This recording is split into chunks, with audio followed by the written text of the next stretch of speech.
Have you ever felt like the key to your life is slowly slipping out of your hands? Even when you believe you've found the person who loves you more than anyone in the world?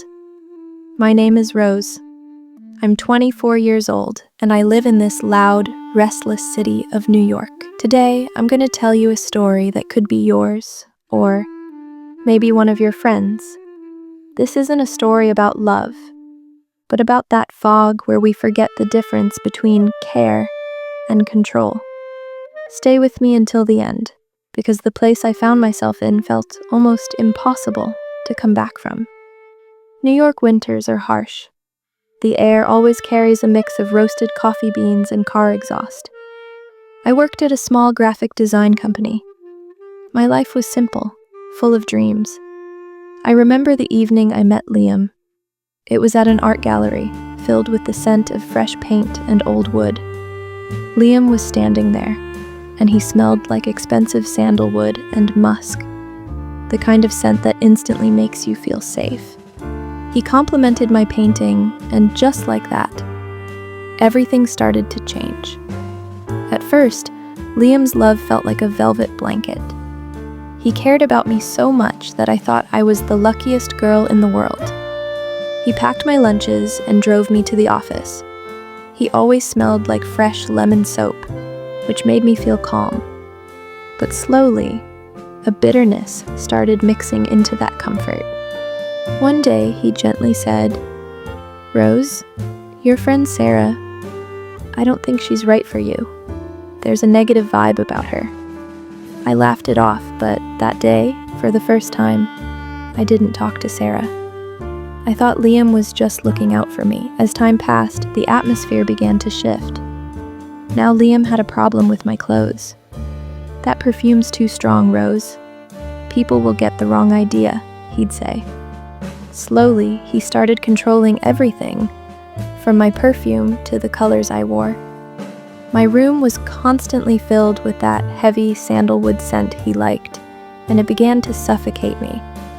I remember one night I wanted to go to an old friend's wedding. Liam didn't cause a scene. He just sat quietly drinking his coffee. The bitter smell of it spread through the kitchen. He simply said, "Go if you want. I just feel really alone tonight." I didn't go. That was the first time I felt scared, though I didn't understand why. Control doesn't come in yelling. It usually walks in quietly, wearing the mask of love. Liam had claimed everything, from my phone password to my bank account. I no longer carried the scent of my favorite vanilla perfume. Instead, it was that heavy, suffocating sandalwood he liked.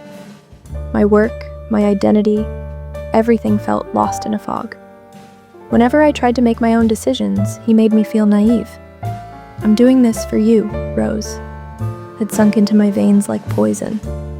One day I got a major promotion at work. I was supposed to go to Paris. I was so happy. I ran home, and the earthy smell of wet soil after the rain was drifting in through the window. I told Liam.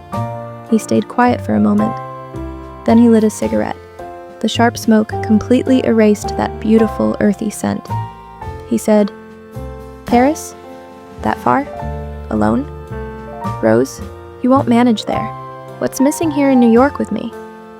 In that moment, there wasn't love in his voice. There was the stubbornness of someone who felt entitled. That night, I couldn't sleep. In the dark room, I realized I was in a cage. The bars were gold, but they were still bars. I noticed that in the past year, I hadn't watched a single movie I liked or listened to music I chose.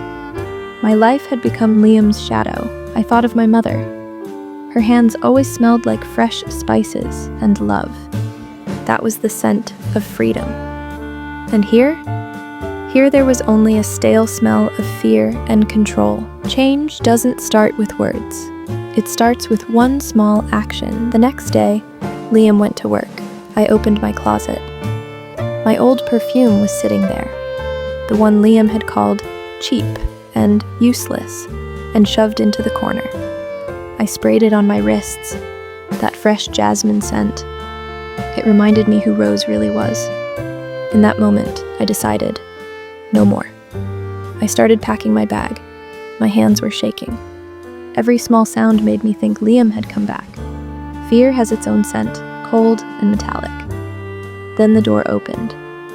Liam was standing there, the same innocent mask on his face, but anger in his eyes. He smelled the jasmine in the room and his expression tightened.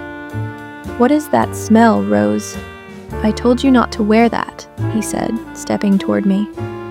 Before, I would have stepped back. But that day, I stayed where I was. I took a deep breath and said, "This is my choice, Liam, and Paris is my choice too." He grabbed my hand tightly. A wave of pain rushed through me, but stronger than that was my hunger for freedom. Strength doesn't show up when you scream.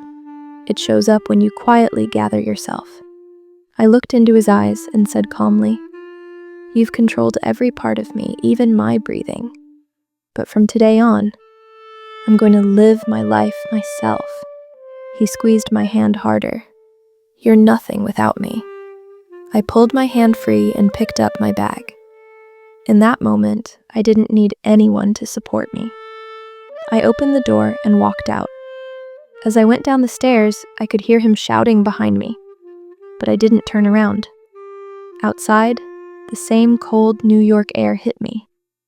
The noise of cars, the crowd of people. But for the first time, in that crowd, I smelled my own freedom. It wasn't like expensive perfume. It was a little raw, a little uncertain, but very fresh. I took my flight to Paris. Today, when I stand near the Eiffel Tower and breathe in the scent of fresh croissants and flowers, I understand that love never makes you feel small. Love gives you the sky to fly. It doesn't cut your wings. The line between control and love is very thin. If someone wants to control your every word, every friend, and every dream their way, remember, that's not care. Real love smells like freedom, not captivity. I've taken my life back, and believe me, the scent of your own decisions is better than the most expensive perfume in the world. Tonight, when you go home, take a deep breath. Notice whether the scent around you is truly yours, or something someone else forced on you. The answer might give you the freedom you've been searching for.